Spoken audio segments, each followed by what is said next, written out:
Thanks for joining us. Much appreciated. Have we got a microphone? Yeah, Anton, we're all good. Really pleased to be joined by Esme. Anton, we'll begin with you. Hello, it's nice to see you. Hello. Have you got over the other night yet? Not quite. The sleep is still a little hard to come by because I'm just still so excited by all of the chaos and the drama. It was a really fun evening in the end, although a little bit stressful at the time. But yeah, a lot of fun. Vibes are good.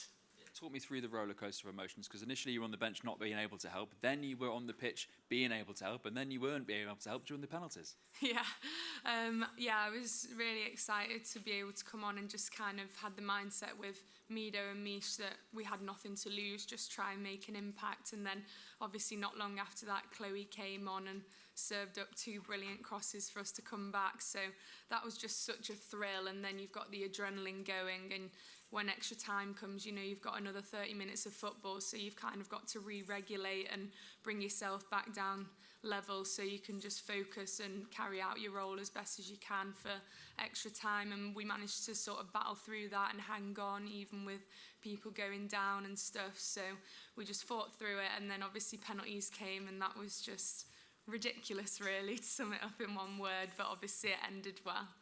Talk me through your own sort of personal feelings, because obviously you missed the Euros through injury, you went to the World Cup but were a substitute. How did it feel to make your tournament debut? We saw your family stepping up and shouting for you as well at the same time. You must have been feeling everything. Yeah, it was really, really special, and apparently my mum was sobbing when I came on, bless her. It doesn't take much to set her off watching the football, to be honest, and I think she was crying as well after we won on penalties. So a lot of tears were shed, but yeah, I was just really excited to get the opportunity. I've been working hard throughout the tournament just to stay prepared if I was called upon, and so I felt really ready when that happened, to be able to make an impact and make a good contribution to the team. So I was really excited, and then obviously being able to turn it around and get the win in the end was such a joyous moment. And how sort of locked in are you to try to make an impact in the semi-final coming up as well? Yeah, just having the same mindset as I had from the very start of the tournament, just training to the highest level that I possibly can do, making sure I'm prepared, knowing the role of the defenders in the team, and if I'm called upon, then I'll be ready. Thanks. Hi, Esme. Can you just give us a bit more of an insight into the aftermath of that win? It was such a crazy, chaotic win. How do you even begin to wind down from something like that? How do you recover? What time did you go to bed? Can you just tell us sort of how it unfolded? Yeah, went to bed quite late, to be fair. It's just so hard to switch off, especially when it's been such a game of roller coaster emotions. Your heart's just pounding and you keep replaying moments. There was a lot of just laughing about things that happen within the game, in the change room and stuff afterwards, and then on the coach journey home. And a few of us got together to watch that night's Love Island episode on catch up to try and tire us out before we went to bed. So that's how we wound down. Your phone must have just blown up after that, not just people congratulating you on making your major tournament debut, but were most of the messages also asking what was in the note? Yeah, to be honest, it was a lot of that. It was like, congrats getting onto the pitch, well done, wow, that was crazy, please don't do that again. And then a lot of it asking what was in this famous note to Lucy and Leah. And what did you say? Well, I didn't actually read the note myself. I was just told all of the information when I was on the side, so then I presumed that it would just be that in the note. So I just asked Serena who I should give it to, and she told me Lucy. So ran over, Lucy read it, and then I took it to Leah, and I think she just put it in her sock. But I think it was just the formation we were going to be honest. At any point in that game, did you think we're going out here? There was a moment at the end of the first half where I thought, I've not packed anything. And I was like, my wardrobes are full right now, and I have not got anything in my suitcases ready. But I really had a sense throughout the game, even when we were down, that it wasn't our time to go. I think sometimes you just have a sense of calm, which you can't explain why it's there, but just a belief really that we're not going to let this happen. And so, yeah, I always had faith that we were going to be able to turn it round, and thankfully that happened. And just finally from me, what does it say about the character of this group, but also the substitutes, the finishers, that you were able to stay in this game and turn it around in the way that you did? Yeah, on the bench, we're always encouraging each other to kind of spread belief to those who are on the pitch, but also to stay ready and make an impact. And that was what we spoke about when all of us sat down on the bench for the second half. It was just be ready to come on and change the game, and all of us were.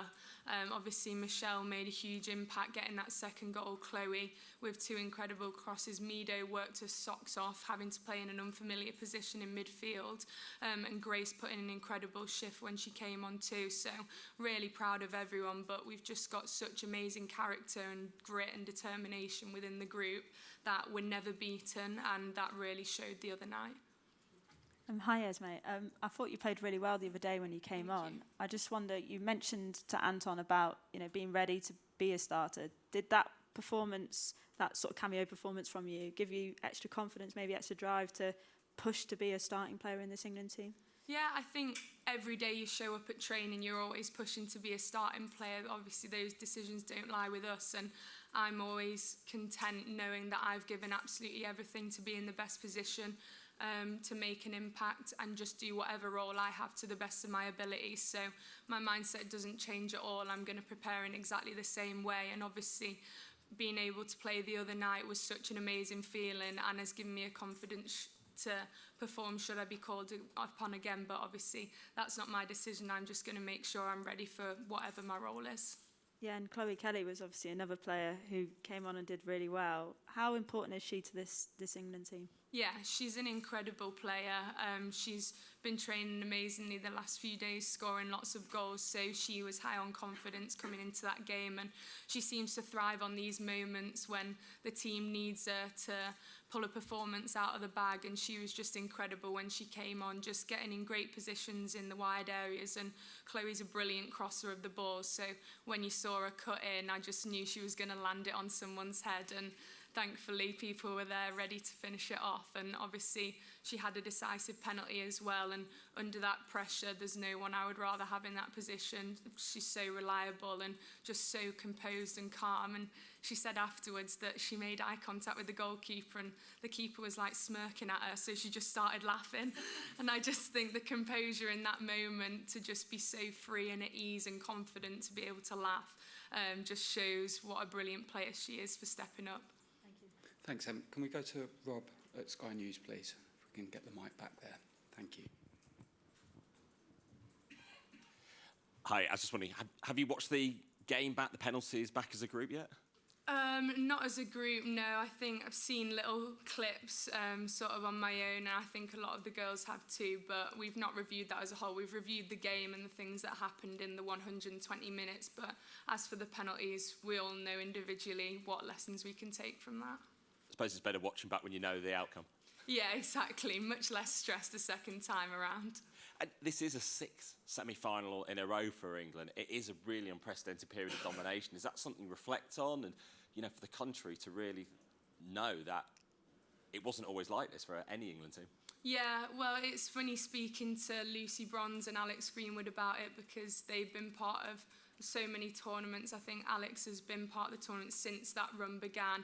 Lucy did one before, I think, so it's amazing speaking to them about the journey and the change in the things that we have at our base camp, for example, and it's really special knowing how far the game's come, and a big source of pride that England have consistently got to the latter stages of these tournaments. Every tournament's had a different journey. Obviously ours didn't start so well, but we've had 3 must-win games that we've come through now, so it's really exciting, and it's a lot of fun for the fans back home, being able to see us get to these crucial moments of tournaments. And is there one thing Serena has said, either on the night or yesterday when you've all had a bit of time to relax, one message that she said that makes you reflect on what an incredible last sort of 24 hours or so it's been?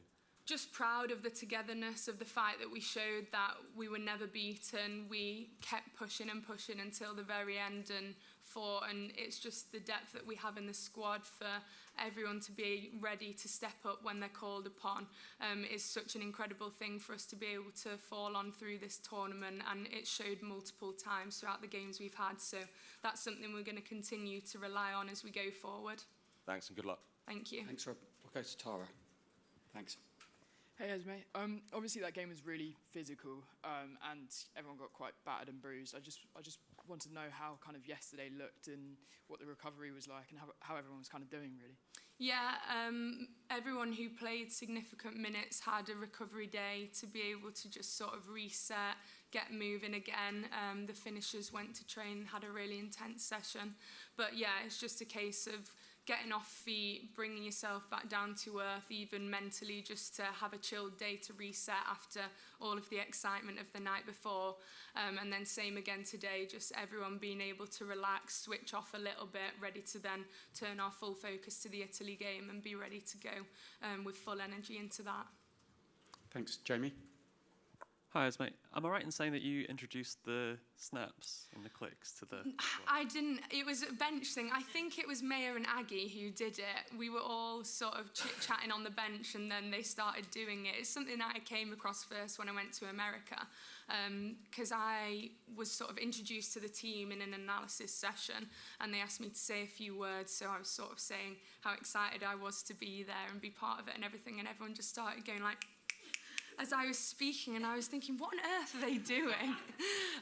But apparently it was like a replacement for clapping, so then sort of cottoned onto it. So then, yeah, when Aggie and Mayo started doing it, it really resonated with me. I was like, I know what this is now.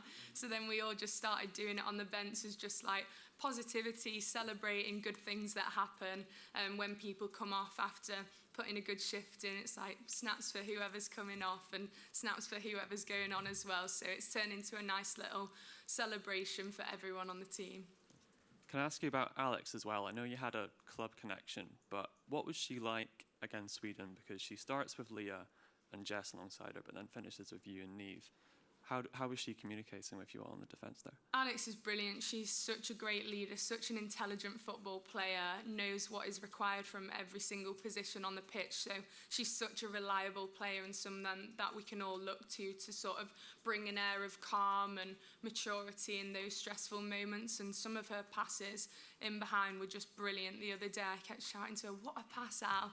She was just pinging them left and right across the pitch and obviously had a role in setting up both of our goals that we got towards the end of normal time. So she's such a reliable presence for us there. Thanks, Jamie. There are still a lot of hands, so we'll keep it to one question from here on in. Theo, we'll go to you.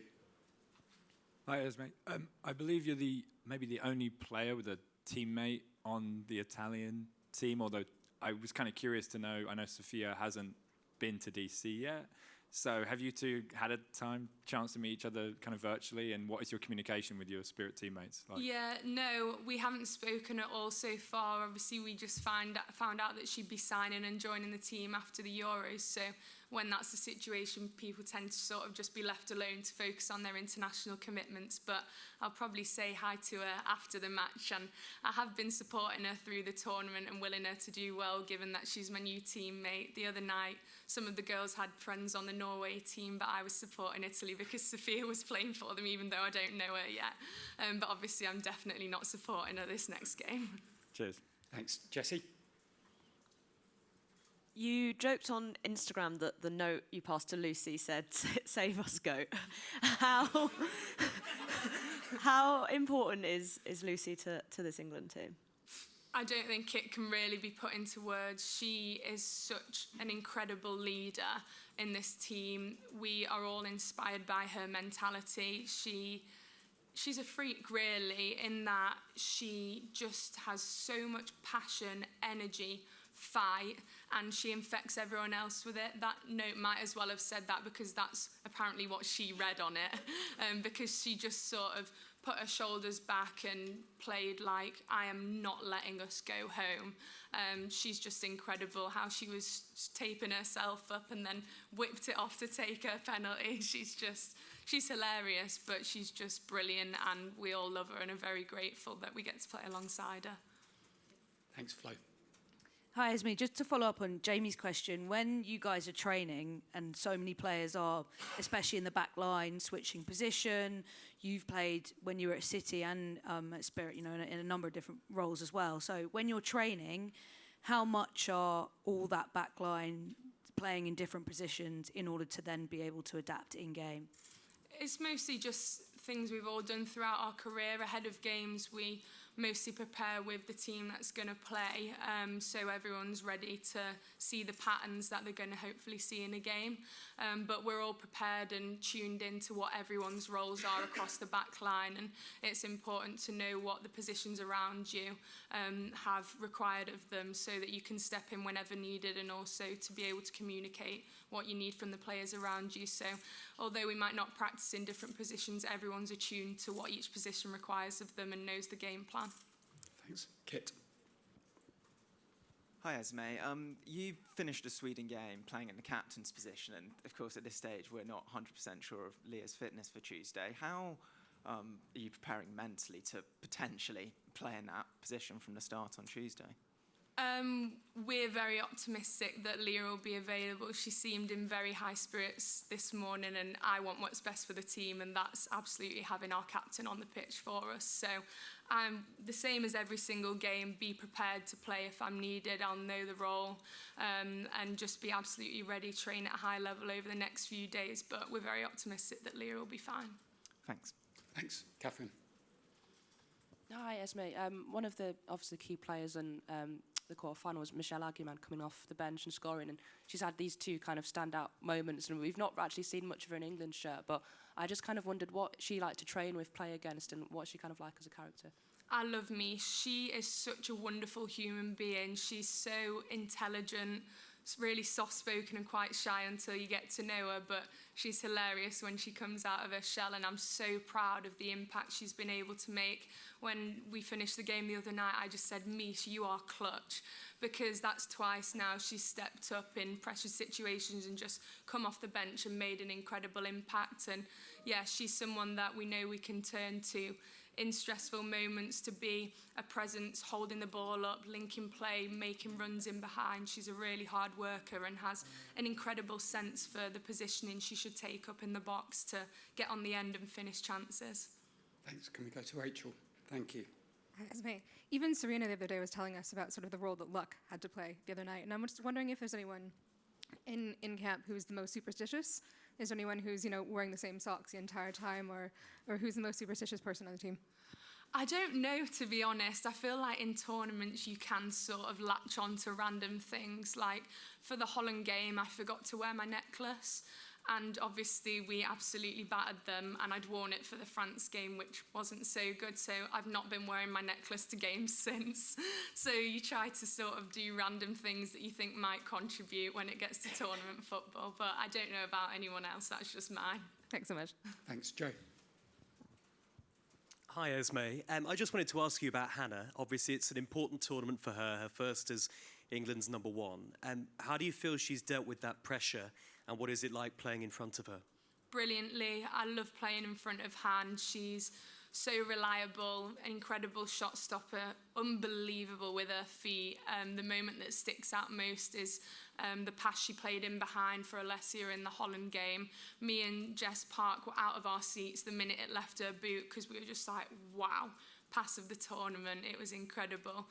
But I'm really proud of how she's handled the noise, the pressure of taking the England number one shirt for the first time in a major tournament, and I think she's been brilliant and made a couple of incredible saves in the shootout to take us through.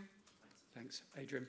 Hi, well done the other night. I thought you played really well when you came on. Thank you. Can I ask you about the narrative around the shootout? You may not know because you're here, but maybe there's a discussion, or possibly on socials or back home, about whether it was a terrible penalty shootout, whether it was brilliant goalkeeping. Can I ask you what your view of that is? Also, is there a plan to practice penalties? I think both keepers made a few incredible saves apiece in that shootout. The word I would just use is ridiculous. I've never seen anything like it before, and I was thinking, goodness me, what is going on? But thankfully, obviously, it turned in our favour. We practiced penalties a lot in the lead up to the tournament. Maybe it was just one of those crazy days, something in the air that happened, but I'm sure we'll continue to practice and make sure we're prepared should that situation arise again. Thank you. Thanks, Adrian. We'll take three more. Tom, Kat, and Tom from the Mirror. We'll go to Tom at The Guardian, please. Thanks, Esme, well played. You came on alongside Michelle Aguiman, and I just wondered if you could talk a bit about that performance from her, that, you know, such an important goal, but I'm also wondering, what was she like when you were preparing to come on together? Did she seem fazed by it? Like, didn't seem like it, but she's only 19. Like, what was she like? No, Mish just takes absolutely everything in her stride. She's just so chilled, positive all the time, and ready to take her opportunity. She's such a hard worker in training, and so you know that in those moments she's absolutely ready to come on and make an impact, which is exactly what she did, just getting in great positions around the box. She was always available to receive forward passes from people deeper on the pitch, and she worked incredibly hard out of possession, pressing, tracking back, making tackles, which allowed us to then go on to the counter-attack. So she was fantastic, and I'm really, really proud of her, because at 19 years old, to come in 2 sub-appearances and score goals in both of those. Obviously, she came on as well in the France game and made a great impact there too, being involved in the set piece where Kira scored. So she's proven all times that she's come on that she's ready to go and make an impact when we can need it. Thanks, Tom. Kat. Hi, Esme. Well played again the other night. You had half an hour playing next to Leah before she had to go off. Given it was your tournament debut, what kind of advice was she giving to you as it was happening? And has she sort of said anything about it since? Just normal communication between centre-backs on the pitch. Like, when I came on, obviously I was just showing her the notes, so there wasn't really much time for anything else, because I was just letting her read whatever was on it. But then it's just through the game, you're talking one another through it, encouraging to kind of lock on to the centre forward when we're in possession to try and kill off any counter-attack. And we have really good communication across all the members in the back line, and we know what's required of each other. We know each other's tendencies, so it's really just talking each other through the game and then encouraging and celebrating when people make good defensive actions. Thank you. Thanks. Final question, Tom from the Daily Mirror. Hi, Esme. You talked a bit about the finishers sort of spurring on the starting players. Just want to ask about the messages and the support you kind of got from the 6 players who made way during the Sweden game when they were sort of sat on the bench and you were playing extra time penalties. Sorry, can you say that again? Sorry, yeah, just the message you got from the 6 players who went off against Sweden, what they were doing to support you from the touchline, extra time penalties. Yeah, everyone has the same role when you're starting on the bench, starting on the pitch, coming off, is just to encourage and send good energy to everyone else, and anything that they see from the side is welcome information to receive when you're on the pitch too. So it's just positive. When I came onto the pitch, all the girls coming off were like, come on Ez, let's go. And that's exactly it. It's just spreading one last moment of positive energy before that player takes the field, and then encouraging from the sidelines. And they were all out of the bench each time we scored, and spreading that energy to those of us on the pitch as well. When it came to the breaks in extra time and before penalty shootout, it was just full encouragement and support. And so it's amazing when you're on the pitch to have that backing of your teammates and just make you feel a few feet taller. Thank you. Super. Thanks so much, Esme. Thanks to you all. Have good Saturday afternoons. Cheers. Thank you.